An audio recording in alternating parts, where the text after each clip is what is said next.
The Super Bowl halftime show is still being talked about for all the wrong reasons. Look at their faces. Look at their faces. Oh, man. No one is happy about this. Little smirk right there. Wow. But wait till you see the people who walked out. What are you going? Outside. Back to America. Whoa! Why would I watch the halftime show or care if I don't understand what he's saying?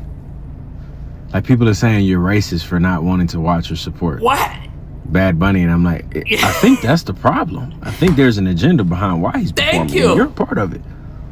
I don't understand what he's saying, so I'm not gonna listen to him. I don't care. He's not speaking my language. Why are you trying to make me feel uncomfortable on an English-speaking territory? Or in an English-speaking territory, I'm sorry.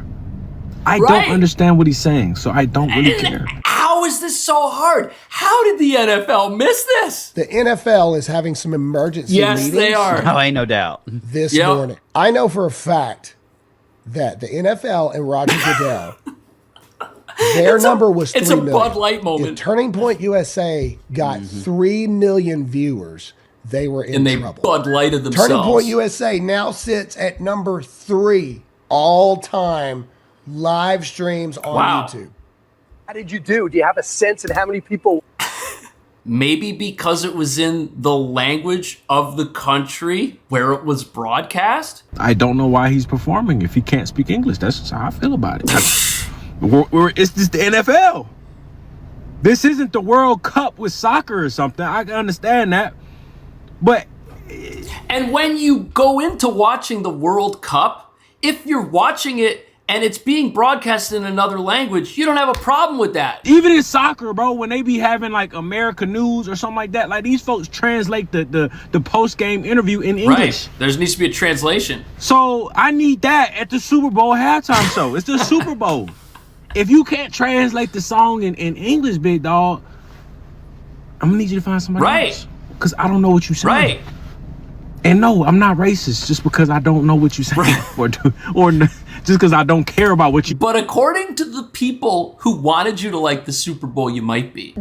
Just so everybody's clear, the NFL picked a dress-wearing, gender-fluid, Spanish-language rapper to perform at the Super Bowl halftime show. Yeah, they knew who they were picking. He doesn't even tour in mainland USA because he's afraid his illegal immigrant fans are going to be arrested by federal ICE agents. He hates Trump. He endorsed Kamala. He is a far-left activist who is incensed by the very idea that America should have laws and borders and basic cultural cohesion. And the big question is, why would the NFL book somebody like this? It's not like they were scrounging around at the last minute to find somebody to perform at the biggest televised event in America all year long. They knew very well who they were going to book. They wanted to make a statement. They wanted to get people talking, and people are talking for all the wrong reasons. The real villain here is the NFL. They are yet again alienating half the country. More than and half. Spitting in the faces of their mostly patriotic male fans. So don't give more the than NFL half the satisfaction. the country. Tune out of the Super Bowl halftime show and tune into the TPUSA All-American halftime show. Apparently, that's what people did. The numbers are huge. Look at this. Right now, 20 million views streamed 17 hours ago on YouTube. People turned off the Super Bowl and turned this on instead. That is the worst thing that can happen to your television program. Andrew, I watched your show. It was great. How did you do? Do you have a sense of how many people watched? Yeah, it was kind of blew our minds actually a little bit, Brian. And we saw at one point across all the different social channels, we saw over 10 million concurrent views. So that was adding up all of Rumble and all of our partners just on the social side. That's crazy. And now the numbers keep trickling in. I mean, right now as I'm sitting here, YouTube's numbers keep updating.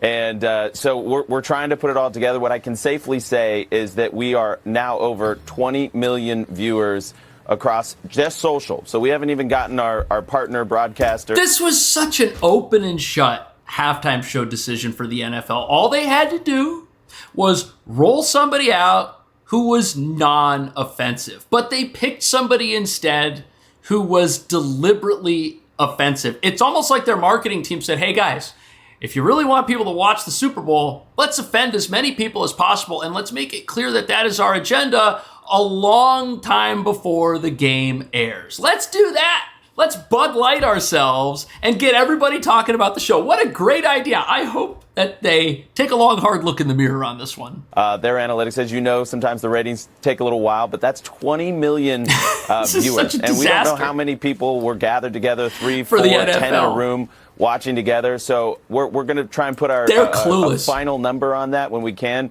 What we can safely say is over 20 million Americans tuned in to the All-American Halftime Show. And that is such bad news. I looked at the pregame for the show. biggest sporting event of the year. The most anti-American band you can imagine. They wrote their hits album was called The American Idiot, and the lyrics reflect what he thinks of America. And Green Day, yeah, that's and right. Our policies. And then they have at halftime Bad Bunny. I mean, NFL is the #1 league in the world. And they do a lot right. I don't understand why in the year 250 they wouldn't think red, white, and blue. Okay, they don't do a lot right. The players on the field are doing a lot right because they're playing a game that Americans love, an all-American game. The league, they're doing their best to run that into the ground. They got a money-printing machine on their hands, and they are doing everything they can to nosedive it. You did. Lee Brice also released a song that is so appropriate about our culture. Talk about that. Yeah, he actually wrote that in honor of Charlie. So, you know, he has a ton of hits, and he wanted to play this is the Super Bowl show here on the screen. Absolutely, you wrote it for Charlie in his honor, so do it. And I mean, that's what you saw from all of our performers. They did something special to honor the moment, honor how big the stage was, honor Charlie, honor our country. And you saw that from Kid Rock, who said God woke him up in the middle of the night to write another verse to that hit song Till You Can't. And he used it to, glorify Jesus and lift up his faith and be loud and proud about that. But really there was... All the NFL had to do was the opposite of what they did. But nope, that wasn't going to happen. Didn't happen at all. And Turning Point comes out of nowhere with this. It just blows them out of the water. And the even crazier thing is, everybody knows that people are just on their phones constantly. The second the TV's boring, what happens? This happens. So people were literally going from watching the big game to something else. It was that fast. They lost their audience immediately. There were people who tuned in to the big game fully intending on ignoring the propaganda and watching something that they identify with that doesn't hate on our country. That was the plan. No agenda. It was just good music for Americans, for people that wanted to feel proud about their country, wanted to love their country, love their God, and love some great music. Yeah, what's wrong with that? And that was in contrast to the other guys. Yeah, that was on full display tonight, Brian. And you notice, if you had Kid Rock, Brantley Gilbert, Lee Brice, and Gabby Barrett all performing tonight. But you mentioned that you went back and looked at Charlie Kirk's tweets. And you noticed that he was always commenting on the halftime show. He's like, why can't they be a little bit more red, white, and blue? Interesting. Why can't it be a little bit more pro-American when the whole world is watching? Right. And that's what kind of motivated you guys to do something. Yeah. Yeah, the NFL has no competition he was always until fixated now. on this event, this halftime institution. He wanted it to lift up the best ideals of our country as opposed to pulling us down or being, kind of the lowest common denominator. He wanted it to lift us higher. He wanted it to be about our highest ideals. And it wasn't going to do that. President Donald Trump criticizing Bad Bunny's headliner performance, mostly sung in Spanish, featuring nods to his home, U.S. territory, Puerto Rico. The late Charlie Kirk's Turning Point USA also put on what they called an alternative all-American halftime show. That's where we're at. That's where we're at in culture in this second Trump era. Not necessarily totally surprising. I will say, there's been a lot of commentary about Bad Bunny as the chosen halftime performer. That, as you mentioned, he entirely, all of his songs are in Spanish. He did say at one point, God bless America, but then continued on, which we can talk about. It's not necessarily a criticism of him and why the Turning Point, this alternative halftime show, because of that. It's because of his criticism of America, of ICE and of Donald Trump. And so that's sort of what started this ball rolling.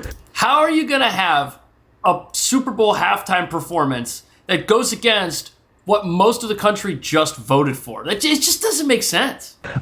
Yes, he did say, God bless America, good message, and love is stronger than hate, understand. But then he starts going into, well, what actually is America? And he goes into list Venezuela and Mexico and Canada. Canada's America. Canada! So it's sort of a different reframing of America. But as you mentioned, we saw the Turning Point halftime show as well. That one, a massive number for streaming. I mean, this is 6-7 million. Yeah, for YouTube.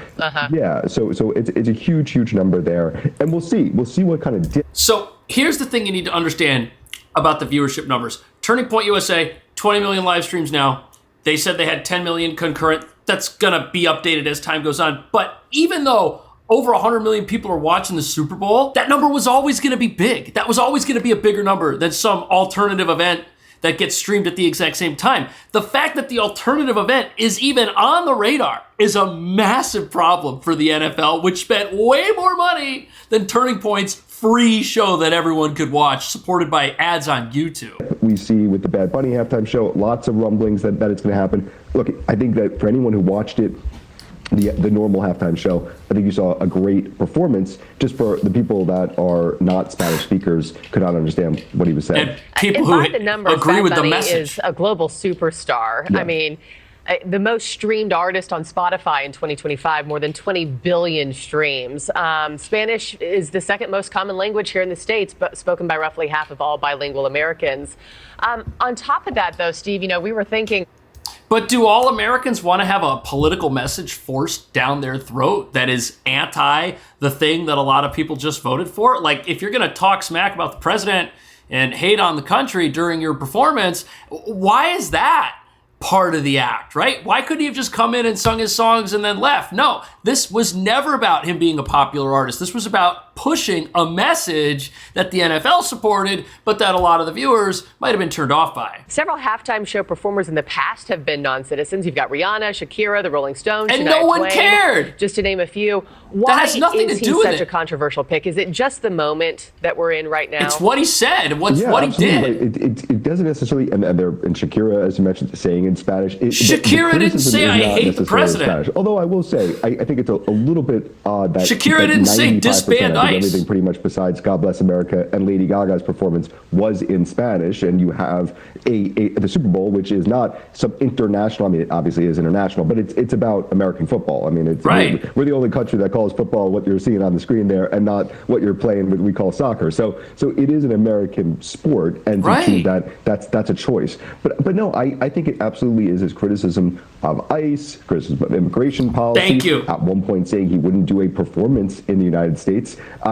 Those are sort of. And he did this one because the money must have been there, and I'm sure it was. And that's really sad for the NFL. It's sad that they decided to go and get the top talent that they could find and spend untold amounts of money just to slap the viewers in the face. And again, he's not like some massive political figure here, but those are steps towards a politicization of his own music and his own sort of fan base, and that, of course, then introduces this new idea of, well, let's get an alternative out there of Kid Rock and doing what Kid Rock does. I don't think there's anything more repulsive to people in America for someone who is a multi-millionaire, celebrity, A-lister, lives wealthy, to come out and tell average people that they're wrong for thinking what they think. That is becoming probably the most offensive thing that can happen. And it's hard to imagine a scenario where the NFL was in the dark about that. And the sad thing is, this was a football game many people wanted to watch. The NFL didn't have to mess this up. Both good. Seattle's an amazing comeback quarterback, and the other one's just an amazing quarterback. Everyone wanted this. I think it's going to be a great game. I like both areas of our country very much. I better not make any predictions. You get yourself in big trouble. But I think it's going to be a really great game. Seattle's had an amazing... Everyone wanted to watch this game. The president said something very interesting in his interview with NBC. He said that a lot of what we're seeing in the country right now is a distraction meant to protect one side of the political aisle. Listen to this. If you notice over the last few days, it's only a few days, but the Democrats have gone to another subject. I think they're probably saying dictator or something. They've got a new word. They don't use the word affordability anymore because prices are way down. Gasoline is, I just left Iowa, $1.99 and even $1.85 a gallon, $1.85 a gallon. That's in Iowa. Many states are cracking $2. Gasoline is way down. And honestly, everything is coming way down. Beef is coming down. Yeah, but beef, coffee, natural gas is coming down. If you hate the president. Coffee's coming down. Well, it's already come down. I'll tell you what, in the last 4 days, it's only 4 days, the Democrats have not uttered the word affordability. They're the ones that caused the problem. I took over a mess in every way. The border was a mess. That everybody admits. The border. And the halftime show here that the NFL put on was deliberately to espouse an open borders viewpoint, which is a pro-unaffordability viewpoint. Great. Crime was a mess right now. 125 years. It's the lowest crime that we've had since 1900. So we're doing a job. But the one thing that they don't say anymore is affordability, because I fixed the problem that they created. Let's stay on the economy. You just mentioned it. You said you inherited a mess from President Biden when it comes to the economy. But at what point is it on you? At what point are we in the Trump economy? Oh, I'd say we're there now. I'm very proud of it, 5.6%. That's not the answer they wanted. They wanted to pin the problems of America on the president who got elected to fix them. And you know something? This whole issue with the halftime show being agenda-ridden and this whole open borders advocacy angle to it, that's the problem. That's why President Trump got elected, is stuff like this. It's this system that is telling regular people in America that they should hate their country, that they shouldn't be proud of their country, that our country is being run into the ground by the very people the majority of us voted into office to do something about it. What do you think about that? Did you watch this halftime show? Did you watch it long enough to walk out like that guy that grabbed his cooler? Were you in a place that was broadcasting the alternative halftime show and made the switch on all of their TVs during the game? I would be interested to know about that. Let me know what you think. See you in the next video.